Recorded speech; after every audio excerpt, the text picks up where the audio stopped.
คำเตือนทุกคนอย่าเฮ็ดแบบนี้เด็ดขาดเด้ออยู่ในคลิปนี้เบิ่งจบจะเข้าใจอย่าเฮ็ดแบบนี้เด็ดขาดจะเป็นการหาเรื่องให้คนอื่นแล้วก็ตนเองก็ถอนเงินบ่ได้เนาะสำหรับผู้ที่เฮ็ดผิดพลาดหรือว่าบ่เข้าใจก็ถือว่าอภัยให้ได้เนาะแต่ผู้ใดที่ตั้งใจเฮ็ดก็ยากที่จะเอาคืนหรืออยากที่จะทวงเงินนำผู้นั้นนะคลิปนี้เตือนให้ทุกคนนะมีสมาชิกผู้หนึ่งที่ยังบ่ทันเข้าใจเรื่องของระบบอาจจะบ่ได้ติดตามช่องของข้าพเจ้าและบ่ได้เบิ่งทุกคลิปให้จบอาจจะเป็นประมาณนั้นหรือจะเป็นสมาชิกใหม่ที่เพิ่งเข้ามากดมาเห็นก็ตามนะให้ทุกคนเข้าใจว่า AirDrop หรืออันใดที่ทุกคนอยากเห็นอยู่ในช่องใด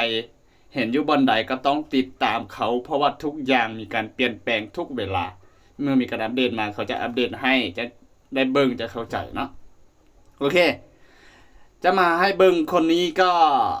ให้ถอนให้ว่าซั่นเนาะเพราะว่าเวลาสมัครนี่สมัครของไผของเราอยู่แล้วเนาะ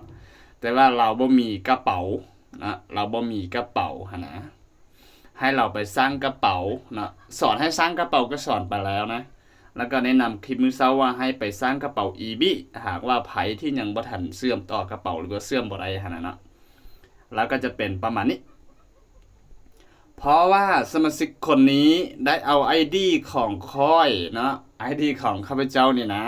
ไปป้อนใส่ใน ID ของเราหรือว่าในบัญชีของเราที่จะถอนเงินแล้วหวังให้ข้าพเจ้าเป็นผู้ช่วยถอนให้นะข้าพเจ้าบอกเลยว่าเฮ็ดแบบนี้จะบ่ได้เด็ดขาดเด้ออยู่ในโลกออนไลน์เฮานี้เฮ็ดแบบนี้บ่ได้เด็ดขาดเลยเนาะคนอื่นบ่สามารถที่จะถอนเงินให้เจ้าได้หรือเขาจะถอนเงินให้เจ้าได้ก็ต่อเมื่อเจ้าติดต่อหาเขาและเขาสร้างบัญชีใหม่เพื่อมารับห้องใน ID ของเจ้าโดยเฉพาะจึงจะได้เนาะคันถ้าว่าเจ้าเอา ID ของผู้อื่นที่เขาใส่แล้วเอาไปใช้จะโดนแบนทั้ง2นะอันนี้ก็คือ1เป็นความตั้งใจเพื่อให้โดนแบนเนาะอันที่2มาก็คือความผิดพลาดจากผู้บ่ฮู้มีแต่2กรณีอย่างเดียวเนาะกรณีที่1ก็คือผู้ที่บ่ฮู้แล้วก็บ่ฮู้เฮ็ดก็เอาของผู้อื่นมาใส่แล้วหวังให้เขาถอนให้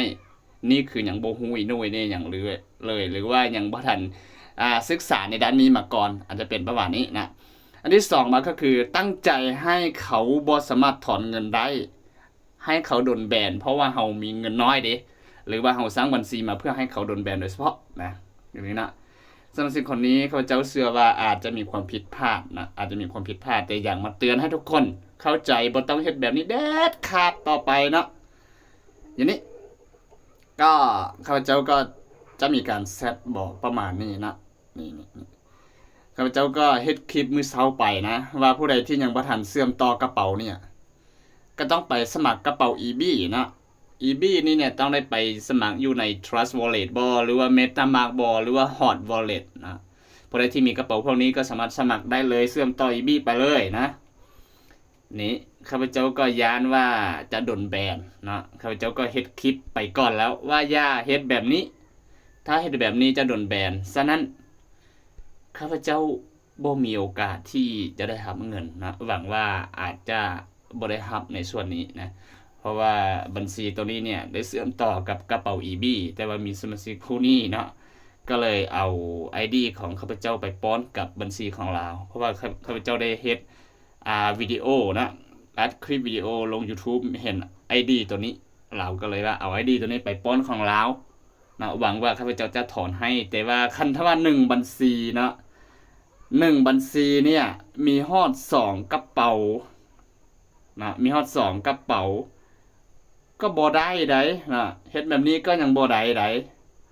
หรือว่า1กระเป๋าเนี่ยมีฮอด2บัญชีเข้ามาเนี่ยก็ยังบ่ได้เหมือนกันได้เนาะคันถ้าว่าเป็นแบบนี้นี่โดนแบนทั้ง2ได้เงินก็จะบ่เข้าทั้ง2เลยนะถ้าว่าเฮ็ดแบบนี้เงินก็จะบ่เข้าทั้ง2แล้วก็บ่สามารถใช้งานต่อนะในซีซั่น2ซีซั่น3ก็ยุ่งยากอยู่แล้วเฮ็ดแบบนี้นะให้ทุกคนอย่าเฮ็ดเด้อแต่ละคนเห็นอันใดอยากเฮ็ดอันใดให้ตั้งใจเรียนรู้ด้วยตนเองหลายที่สุดนะจนกว่าว่าซ่องหาเรียนรู้บ่ได้แล้วค่อยติดต่อหาผู้ที่แนะนำนะให้เขาแนะนำให้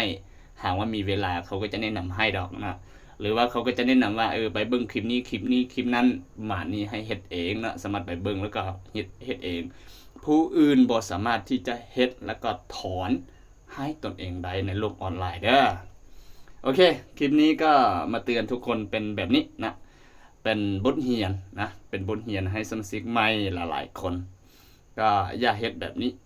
หรือไผที่เป็นสมาชิกเก่าที่มีความตั้งใจจะเฮ็ดแบบนี้ก็อย่าเฮ็ดแบบนี้นะก็อย่าเฮ็ดแบบนี้นะทางระบบเขาตรวจสอบแล้วก็จะมีข้อเสียให้ทั้งสองนะคันได้ไปเจอผู้ที่ใจดีเขาก็ปล่อยปละเลยไปคันได้ไปเจอผู้ที่เขามีเงินหลายในระบบนะแล้วโดนแบนแบบนี้เจ้าอาจเป็นผู้หนึ่งที่ถูกกล่าวหาในการที่เป็นแบบเขาว่าเอาของผู้อื่นมาเป็นของตนเองประมาณนั้นนะโอเคแล้วพบกันใหม่ในคลิปต่อไปคำเตือนนี้คือบอกให้ทุกคนรู้ว่า1บ่สามารถเป็น2 2บ่สามารถรวมเป็น1ในโลกออนไลน์ได้เนาะ